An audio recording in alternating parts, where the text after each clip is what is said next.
wabarakatuh. Perkenalkan, saya Isa Hidayati, dosen Prodi PG PAUD Fakultas Ilmu Pendidikan Universitas Negeri Medan. Salah satu mata kuliah yang saya ampu yaitu mata kuliah Seminar PAUD yang bisa didapatkan mahasiswa pada semester 6 dengan bobot 3 SKS. Mata kuliah ini memuat kajian tentang hakikat seminar, permasalahan pelaksanaan pendidikan anak usia dini meliputi permasalahan anak, permasalahan guru, permasalahan sarana dan prasarana, permasalahan pengelolaan pendidikan anak usia dini, dan juga permasalahan orang tua dan masyarakat yang berhubungan dengan pelaksanaan pendidikan anak usia dini.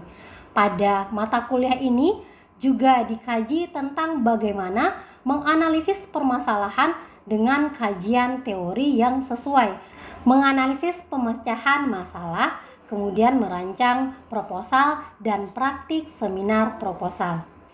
Capaian mata kuliah ini yang pertama yaitu mahasiswa mampu menganalisis hakikat seminar PAUD. Yang kedua, mahasiswa mampu menganalisis permasalahan yang berhubungan dengan pelaksanaan pendidikan anak usia dini, apakah itu permasalahan anak, permasalahan guru, sarana prasarana, pengelolaan, dan juga permasalahan yang berhubungan dengan orang tua maupun masyarakat.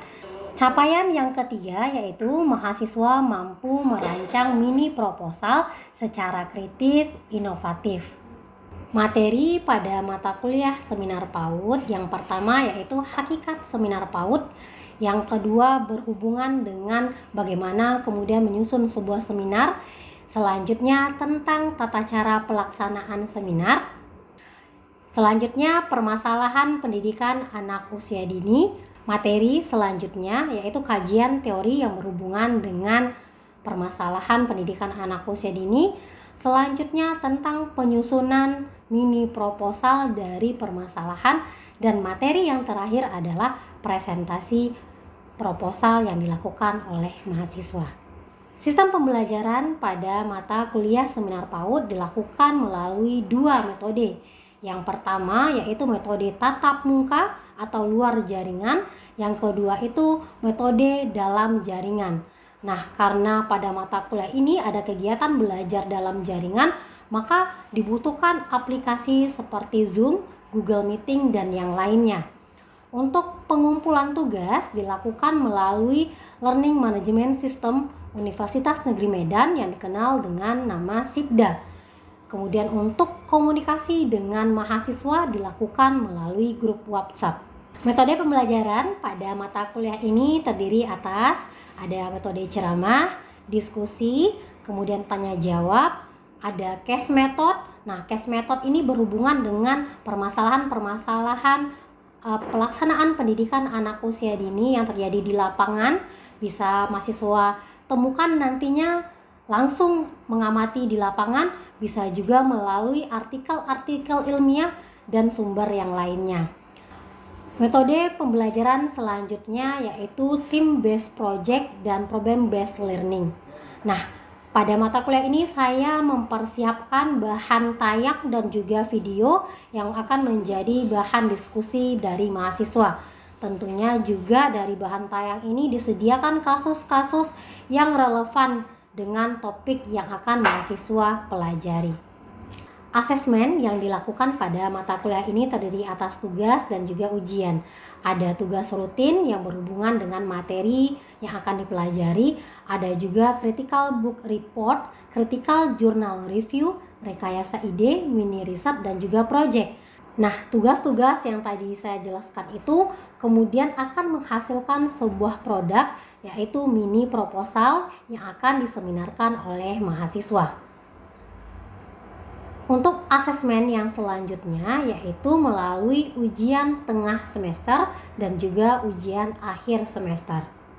Baik, untuk sistem penilaian pada mata kuliah ini terdiri atas yang pertama kehadiran dinilai 5%, kemudian untuk ujian tengah semester dinilai 20%, ujian akhir semester dinilai 25%, dan yang terakhir yaitu tugas portofolio sebanyak 50%. Untuk rumus penggabungan nilainya bisa dilihat di bawah ini. Kategori penilaian pada mata kuliah ini yaitu mahasiswa akan mendapatkan nilai A ketika rentang nilainya itu 85 sampai 100. Mahasiswa akan memperoleh nilai B ketika berada pada nilai 75 sampai 84. Sedangkan mahasiswa akan mendapatkan nilai C ketika berada pada nilai 65 sampai 74. Di bawah nilai tersebut, mahasiswa akan mendapatkan grade E. Selanjutnya saya akan menampilkan perkuliahan tatap muka pada pertemuan kedua pada mata kuliah seminar PAUD. Selamat menyaksikan. Assalamualaikum warahmatullahi wabarakatuh. Waalaikumsalam. Apa kabarnya hari ini teman-teman? Alhamdulillah. Baik teman-teman, ketemu lagi pada mata kuliah seminar PAUD pertemuan kedua. Nah, sebelum kita memulai perkuliahan, alangkah baiknya kita mulai dengan berdoa menurut agama dan kepercayaan masing-masing. Berdoa dimulai. Berdoa selesai. Baik teman-teman, sebelum kita memulai pelajaran, kita ambil absen terlebih dahulu. Seperti biasa, nanti teman-teman angkat tangannya, ya. Ada Rizky, ada Desna, ada Rizka. Oke teman-teman, sebelum kita memulai perkuliahan, biar teman-temannya semua bersemangat, jadi kita mulai dulu dengan ice breaking. Nah, kira-kira siapa nih yang mau memimpin ice breaking untuk hari ini? Saya, Bu. Oke, Latifah, silakan boleh maju ke depan.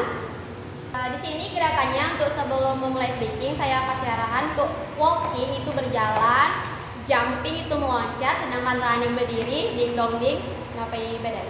Oke, dimulai 1, 2, 3. Walking, walking, walking, walking, jump, jump, jump, jump, jump, jump, running, running, running, running, running, running, ding dong ding, ding dong ding, walking, walking, walking, walking, jump, jump, jump, jump, jump, jump, running, running, running, running, running, running, ding dong ding, ding dong ding. Baik teman-teman, sebelum kita masuk materi pada hari ini, saya akan mencoba merecall materi yang kita pelajari pada minggu lalu. Nah, kira-kira siapa yang mau menyampaikan pendapatnya? Boleh? Saya, Bu. Oke, Amel silakan.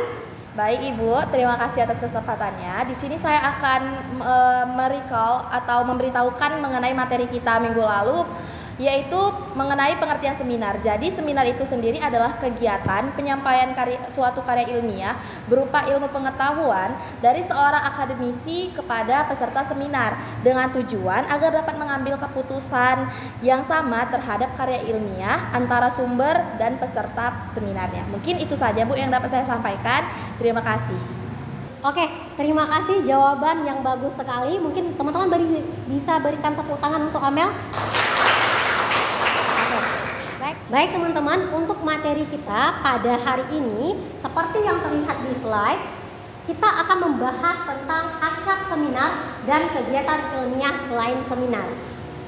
Nah teman-teman, nanti setelah teman-teman mempelajari materi hari ini, ada dua hal yang akan teman-teman peroleh. Yang pertama, teman-teman akan dapat menjelaskan tentang pengertian hakikat seminar. Dan yang kedua, teman-teman bisa menyebutkan contoh kegiatan ilmiah selain seminar.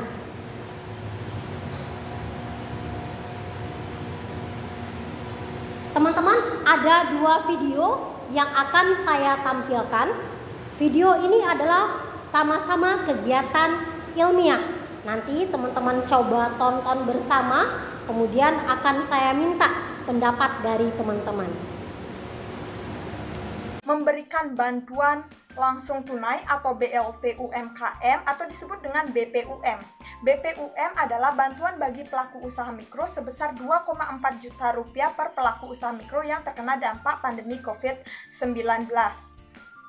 terdapat 6.970 usaha mikro yang menerima BPUM di Kecamatan Buleleng. Melalui bantuan ini diharapkan pelaku usaha mikro tidak lagi mengalami kesulitan modal pada saat pandemi.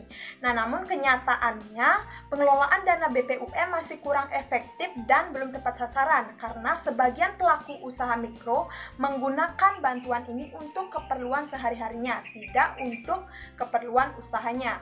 Permasalahan selanjutnya yaitu human capital yang berkualitas. Human capital masih jarang diperhatikan apalagi oleh pelaku usaha mikro karena keberadaannya yang tidak terwujud. Atas dasar itu, peneliti mengambil judul Pengaruh Penggunaan Software Akuntansi, Efektivitas Penggunaan Dana BPUM dan Human Capital terhadap Kinerja Usaha Mikro, Studi pada Usaha Mikro Penerima Dana BPUM di Kecamatan Buleleng. Identifikasi masalah pada penelitian ini adalah pandemi COVID-19 ini menurunkan perekonomian nasional Indonesia. Kemudian, zaman revolusi. Baik teman-teman, itu video yang pertama. Saya akan putarkan video yang kedua. Satuan PAUD. Kenapa sih penting kolaborasi ini? Nah, mungkin ibu-ibu dan bapak-bapak, ayah bunda maupun orang tua sudah melakukan kolaborasi ini saat sekarang ini. Namun, apakah kolaborasi yang dilakukan sudah ideal ataukah sudah melakukan yang terbaik ataukah hanya sekedar kolaborasi? Nah, itu yang akan kita kupas secara tajam nanti ya. Untuk apa kolaborasi ini ya? Untuk pengembangan potensi anak, apalagi di PAUD. Nah, kita akan membahas. Baik, kita tidak putar semuanya teman-teman. Dari teman-teman, ada yang mau memberikan pendapat kira-kira video itu tentang apa ya? Silakan. Silakan Junika. Izin untuk menyampaikan pendapat saya mengenai dua video yang telah ditampilkan. Video pertama yaitu menurut saya video seminar proposal. Seminar proposal itu adalah sebuah seminar yang dibawakan oleh mahasiswa untuk bertujuan untuk mempresentasikan atau memaparkan hasil proposal penelitian yang telah dirancang. Kemudian video yang kedua adalah video seminar nasional, yang mana berbeda dengan seminar proposal yang ruang lingkupnya masih lokal. Kalau seminar nasional ini lingkupannya lebih besar dan nasional, dan biasanya diselenggarakan oleh lembaga tertentu yang juga dapat bekerja sama dengan pihak-pihak lain. Terima kasih, Bu. Oke, terima kasih Junika, pendapatnya sangat bagus sekali. Benar teman-teman, video yang tadi kita putarkan adalah sama-sama kegiatan ilmiah. Namun perbedaannya adalah video yang pertama itu adalah video kegiatan seminar proposal yang biasanya kita lakukan ketika mau menyelesaikan perkuliahan. Sedangkan video yang kedua itu teman-teman adalah video yang biasanya kita temui ketika kita mengikuti kegiatan webinar atau seminar dalam jaringan. Nah, kita lanjut pada materi kita. Yang pertama itu tentang pengertian seminar. Seperti yang terlihat di layar, jadi ada salah satu pendapat ahli yang saya kutip tentang pengertian seminar. Seminar itu secara terminologi mempunyai pengertian suatu kegiatan untuk menyampaikan ide di sebuah forum. Kira-kira seperti itu teman-teman. Nah, misalnya contohnya itu ya, teman-teman nanti akan mengangkat topik tentang media pembelajaran, kemudian teman-teman seminarkan. Apakah itu seminar? Ya benar, seminar proposal. Tapi kemudian teman-teman melihat lagi, oh biasanya prodi kita juga sering melakukan kegiatan seminar yang berhubungan dengan pendidikan anak usia dini. Misalnya contohnya yang mungkin kemarin teman-teman lakukan seminar bagaimana membuat media menggunakan PowerPoint. Nah, teman-teman, ternyata itu hanya satu aja dari beberapa pendapat tentang pengertian seminar. Nah, pengertian yang lainnya atau definisi lainnya itu yang pertama ada pemecahan masalah. Nah, kalau di kegiatan seminar proposal mungkin ini kita lakukan ya teman-teman ya. Ketika kita menemukan permasalahan, kemudian kita desain pemecahannya, kemudian kita susun proposal dan kita tampilkan di seminar proposal. Selanjutnya pembahasan studi atau kasus atau topik-topik tertentu. Mungkin teman-teman masih ingat ketika tahun 2022 ya, pada saat pandemi Covid, kegiatan belajar akhirnya dilakukan dari rumah. Kesulitan yang paling banyak dialami oleh guru adalah bagaimana menilai anak yang sebenarnya dia belajarnya di rumah. Si guru tidak melihat nih. Nah, apa yang kemudian harus kita lakukan agar kita bisa mengasesmen anak? Kemudian banyaklah muncul topik-topik seminar tentang bagaimana melakukan asesmen pada anak usia dini ketika pembelajarannya jarak jauh. Nah, selanjutnya pertemuan mahasiswa bidang tertentu. Ada juga pertemuan sekelompok ahli. Contohnya berarti teman-teman ketika teman-teman menjadi praktisi, teman-teman menjadi pendidik, tentu teman-teman ahli dalam bidang pendidikan anak usia dini. Maka biasanya akan diangkat sebuah topik dibahas dalam sebuah seminar, berarti pertemuan orang-orang yang ahli di dalamnya, didatangkan pakar-pakarnya. Selanjutnya ini teman-teman pembahasan hasil penelitian, dan yang terakhir itu adalah pertemuan para spesialis. Nah, mungkin ini biasanya dokter itu ya teman-teman ya, pada pandemi COVID banyak kemudian gejala-gejala yang dialami oleh masyarakat. Nah, gimana nih agar masyarakat ini bisa mereka tidak tertular COVID? Maka kemudian ketemulah dokter-dokter melakukan sebuah kegiatan seminar. Nah, kira-kira seperti itu teman-teman. Baik teman-teman, kita masuk ke materi selanjutnya, yaitu kegiatan ilmiah selain seminar. Nah, pada materi ini saya akan minta teman-teman semuanya untuk membentuk 3 kelompok. Nah, teman-teman tentunya tadi malam sudah mempelajari materi ini seperti info dari grup kita. Nah, maka dari itu silakan teman-teman duduk berkelompok. Teman-teman silakan duduk berkelompok. Saya akan bagikan lembar kerjanya.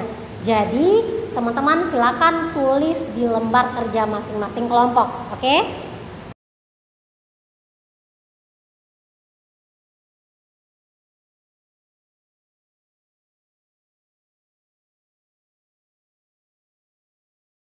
Baik teman-teman, di lembar kerja yang sudah saya bagikan, silakan tulis 1 kegiatan ilmiah selain seminar berikut dengan penjelasannya.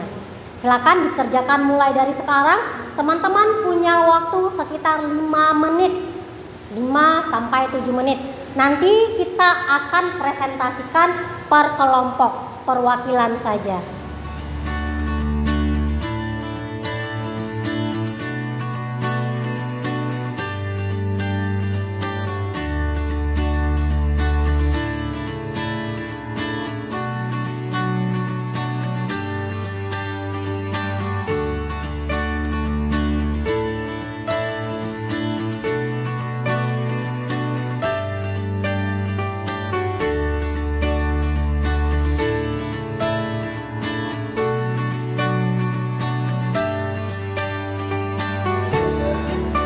Baik teman-teman, waktu untuk mengerjakan tugasnya sudah habis. Nah, sekarang kita akan mempresentasikan hasil diskusi teman-teman tentang kegiatan ilmiah selain seminar. Jadi akan kita mulai dari kelompok 1 terlebih dahulu. Kelompok 1 silakan, siapa yang akan mewakili? Saya Bu. Izin Bu, saya perwakilan dari kelompok 1 akan mempresentasikan hasil diskusi kami. Jadi jenis kegiatan ilmiah selain seminar itu adalah diskusi. Jadi diskusi itu adalah pertemuan ilmiah yang di dalamnya terdapat percakapan antara individu dengan individu lainnya yang nantinya akan dibentuk suatu kelompok yang di dalamnya nanti akan ada dihadapkan dengan suatu masalah dan untuk mencari solusi yang akan disepakati secara bersama. Terima kasih Bu.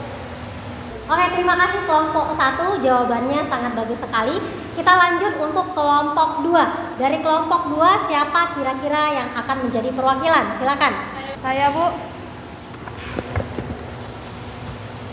Baik, izin Ibu, saya ingin menyampaikan hasil diskusi dari kami kelompok 2 di mana jenis kegiatan ilmiah selain seminar yang kami dapat itu adalah debat, di mana debat itu adalah kegiatan argumentasi yang bertujuan untuk menyampaikan pendapat yang bertentangan dengan pendapat orang lain atau dapat dikatakan dengan pertemuan dua pihak yang disebut ada tim pro dan tim kontra di mana dalam penyampaian pendapat kedua belah pihak tersebut harus menentukan berdasarkan teori-teori yang relevan sesuai dengan topik yang didebatkan.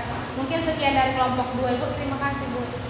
Oke, terima kasih kepada kelompok 2 yang sudah diwakilkan oleh Leoni. Pendapatnya sangat bagus sekali. Untuk terakhir, kita akan mendengarkan pendapat dari kelompok 3. Kira-kira dari kelompok 3 siapa yang akan menjadi perwakilan? Saya, Ibu. Oke, baik Ibu, terima kasih atas kesempatan yang sudah Ibu berikan. Di sini saya perwakilan dari kelompok 3 akan menyampaikan pendapat hasil diskusi kami, yaitu tentang jenis kegiatan ilmiah selain seminar, yaitu ada yang namanya Sara Sehat. Jadi Sara Sehat ini merupakan pertemuan yang dihadiri oleh kelompok undangan tertentu untuk membahas suatu permasalahan dengan cara yang informal. Misalnya pertemuan antara dosen dengan mahasiswa untuk membahas suatu permasalahan yang ada di dalam pembelajaran yang kemudian mencari solusi dari permasalahan tersebut. Sekian dari kelompok 1, terima kasih. Oke, baik teman-teman, bagus sekali tadi pendapat dari kelompok 1, kelompok 2, dan juga kelompok 3 yang menjelaskan tentang jenis-jenis kegiatan ilmiah selain seminar. Nah, maka dari itu materi yang akan saya tambahkan ada beberapa. Selain yang tadi disebutkan oleh kelompok 1, ada diskusi, ada kemudian debat, dan ada juga sarasehan. Ternyata kegiatan ilmiah lainnya itu ada yang disebut dengan kegiatan konferensi. Nah, kegiatan konferensi ini adalah pertemuan resmi antar ahli. Gitu ya teman-teman. Biasanya sering dilakukan di kampus kita, ada konferensi internasional yang mengangkat tema tertentu yang mendatangkan ahlinya tidak hanya dari kampus kita saja, tapi juga dari kampus lain atau bahkan dari negara lain. Yang kedua itu ada lokakarya. Nah, kegiatan lokakarya ini adalah kegiatan pertemuan orang-orang yang ahli. Mungkin teman-teman pernah mendengar ketika dulu sekolah gurunya gitu ya, gurunya ada kegiatan lokakarya. Nah, kegiatan lokakarya itu teman-teman memang di sana ada orang yang benar-benar ahli dan berkecimpung di dalam bidang tersebut. Nah, apa yang kita lakukan di kegiatan lokakarya ini? Memecahkan permasalahan. Contohnya teman-teman, ada kegiatan lokakarya kurikulum merdeka. Nah, kurikulum merdeka ini kan kurikulum baru ya, apalagi bagaimana cara implementasinya di PAUD, tentu guru-guru masih bingung. Maka adalah kegiatan lokakarya yang mendatangkan ahli, kemudian guru dan ahli ini berdiskusi tentang bagaimana menerapkan implementasi kurikulum merdeka di pendidikan anak usia dini. Selanjutnya ada diskusi, ini mungkin sudah disampaikan oleh kelompok 1. Nah, yang kita lakukan hari ini adalah kegiatan ilmiah berdiskusi tentang materi tertentu. Selanjutnya ada debat, mungkin sudah disampaikan tadi oleh kelompok 2. Intinya debat itu adalah kegiatan ilmiah, ada yang pro, ada yang kontra terhadap suatu tema. Baik, yang keempat itu teman-teman kegiatan sarasehan. Mungkin tadi sudah dijelaskan oleh kelompok 3 bahwa kegiatan sarasehan ini bentuknya informal. Contohnya ya, ada kegiatan bincang-bincang antara dosen dan mahasiswa yang dilakukan di tempat makan. Nah, pembahasannya tetap berhubungan dengan pendidikan anak usia dini. Oke teman-teman, materi kita udah selesai pada pertemuan kali ini. Untuk melihat pemahaman teman-teman tentang apa yang dipelajari hari ini, saya mau ada satu orang perwakilan untuk menyimpulkan apa saja sih kira-kira yang sudah kita pelajari. Silakan, kira-kira siapa? Oke, Desna, silakan Desna. Saya, Bu. Baik, terima kasih atas kesempatannya, Bu. Nah, di sini saya akan mencoba menyimpulkan hasil pembelajaran kita pada siang hari ini.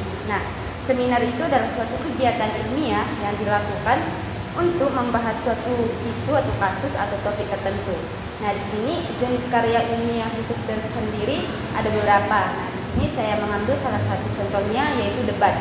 Debat itu merupakan pertemuan dua pihak antara pro dan kontra dalam menyampaikan sebuah pendapat. Mungkin itu saja dari saya, Bu. Terima kasih. Oke, terima kasih Desna atas jawabannya. Mungkin bisa berikan tepuk tangan teman-teman. Oke, terima kasih teman-teman semua. Demikian materi kita pada hari ini. Silakan teman-teman pelajari materi untuk minggu depan. Kita akan membahas tentang pelaku-pelaku dalam kegiatan seminar. Karena kita udah selesai, mari kita bersyukur menurut agama dan kepercayaan kita masing-masing. Bersyukur mulai. Bersyukur selesai. Saya tutup dengan Assalamualaikum warahmatullahi wabarakatuh. Waalaikumsalam.